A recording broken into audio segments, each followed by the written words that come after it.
Hi everyone, I'm Ashley. Welcome to my channel. Today is an exciting day because I'm going to be doing my May TBR. The grass is turning green here, the flowers are blooming, and it just gets me excited to read some great books. So let's just hop right into it.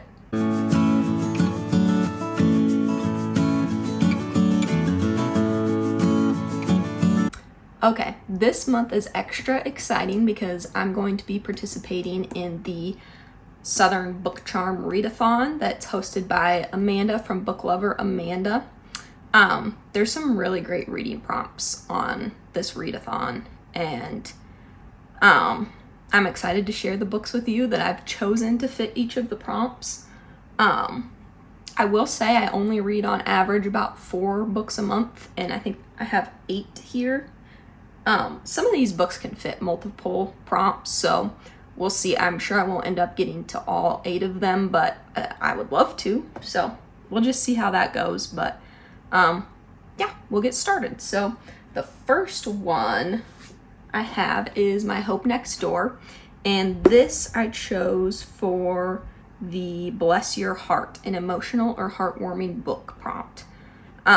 This is Christian fiction, contemporary romance, and it sounds like the girl in this book has a poor reputation from her past, and she's coming back to her hometown where she grew up.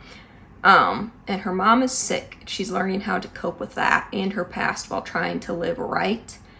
And then it sounds like her neighbor, who is a pastor's son with a very different background, they kind of strike up a friendship. I don't know if they talk to each other over the fence like the front of this cover is suggesting, but I've heard there's some really great faith content in this, and so I'm looking forward to reading that one. Next up, for the Sweet Tea, a book with something sweet on the cover or a sweet story, I chose Bless Your Heart, Ray Sutton, because to me it looks like that's sweet tea on the cover. So I thought, what could be more perfect than that? This one, it sounds like the main character, Ray, her mom passes away and leaves the house to her. So she and her daughter move there, and they're embraced by her mom's tight-knit circle of friends, which it sounds like there might be some humor involved with that group of ladies. Sounds like a romance develops, a dog is involved, and some great small town vibes maybe. So I'm excited to read this one. It's Christian fiction, contemporary romance. Okay, the next one is Hot as Blue Blazes, a book with a hot setting. And so I chose Then There Was You by Kara Isaac, and this takes place in Australia, which when I think of Australia, I think of hot. So it's Christian fiction, contemporary romance, and the main girl, what's her name? Paige. Her life isn't going very well, and she wants to make a drastic change, so she moves from Chicago to Australia, which would be insane. And she's a logistics planner for a mega church there. And she gets teamed up with the leader of the worship band, which happens to be, isn't he? I think he's her boss's son. And it just sounds like 2 people that normally wouldn't work well together, and they're forced to work together.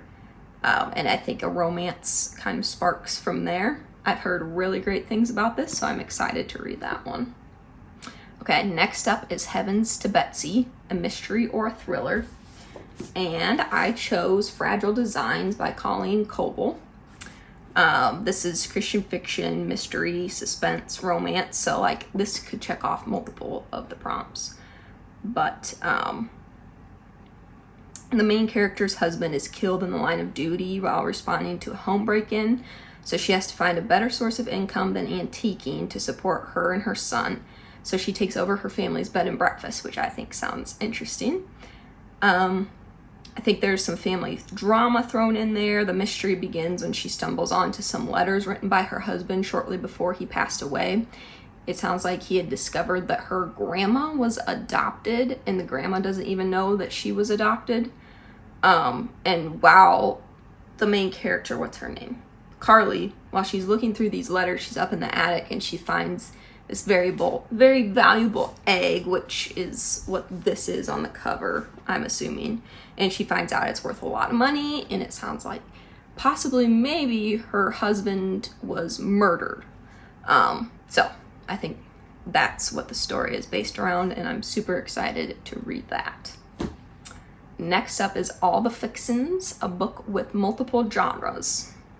So a lot of these could have fit into that category, but I chose A Voice in the Wind by Francine Rivers. I've been wanting to read this book for like over a year, and I just haven't because it's so large. So I plan on this probably being like one of the last ones I read in May, because I know I want to read the second book, and I want to make sure that I get to some of these other ones first. So anyway, this is Christian fiction. It's historical romance. It takes place in Jerusalem during the First Jewish War, 70 years after Jesus' death, and the narrative is set on an ill-fated romance between a slave girl and her owner's brother, a handsome aristocrat. We follow this girl's journey as her family is murdered and Jerusalem is destroyed by the Romans. She struggles to live a faithful life in her new environment, Rome. It sounds like a very deeply intense book, so I'm looking forward to it. I think there might be some gruesome details in here, so just a trigger warning about that. I personally can't handle blood, the thought of blood, like injuries, anything like that. I pass out usually, so we'll see how this goes, but hopefully I can just skip over parts if anything gets too gruesome or detailed, but I am looking forward to it. Next up is Chicken and Dumplings, a book that you think will be a comfort read. I chose The Memory House by Rachel Hauck for this. This is Christian fiction, historical romance, and it sounds like it's a dual timeline taking place both in the 1960s and present day. And we follow two different women who live in the same house in their respective timelines. And we see how the house connects them and helps them heal their past and learn to love. There's a romance that develops between the present day girl and a guy from her past, and it just sounds like a really cozy read. I'm very excited to pick this one up. Next up is Hey Y'all, a book with more than one point of view. So for this one, I chose The Love Script by Toni Shiloh. I've heard a lot of great things about her as an author, and I have multiple of her books. I just haven't read one yet, so I figured this would be a great one to start with. I think you hear from both the main girl and the main guy in this book. So it is Christian fiction and contemporary romance.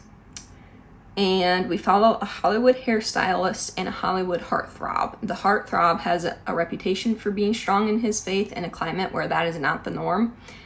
And it sounds like there's some fake dating that occurs that turns into real feelings, and it just sounds like a great time. So, yeah, I'm excited to hear a perspective from a guy that has strong faith, because I feel like we don't really see that very much in Christian fiction books. So, definitely excited to pick that one up. And last but not least is Howdy Partner, a book featuring friendship or family. So for this one, I chose If I Were You by Lynn Austin. This is Christian fiction. It's historical. I think the cover is super cute. The back even is really cute too. This takes place in both the 1940s and 50s in America and England. A widowed war bride heads to America to begin a new life with her young son and her in-laws, whom she's never met before. Upon arrival, she learns that her best friend has been impersonating her for the past 4 years. So, that sounds like a good time to me. I'm sure there's going to be lots of drama, and I'm excited to see how that plays out. So, those are all the books that I have chosen for May. Like I said, I likely will only get to half of them, but we'll see. You never know. I go in spurts of how much I read. So I will list all of them down below in the description. And I'll also put a link to the videos where Amanda talks about the Readathon, so you can go check those out if you want to. And if you haven't ever watched any of her videos, I highly suggest watching some of her others.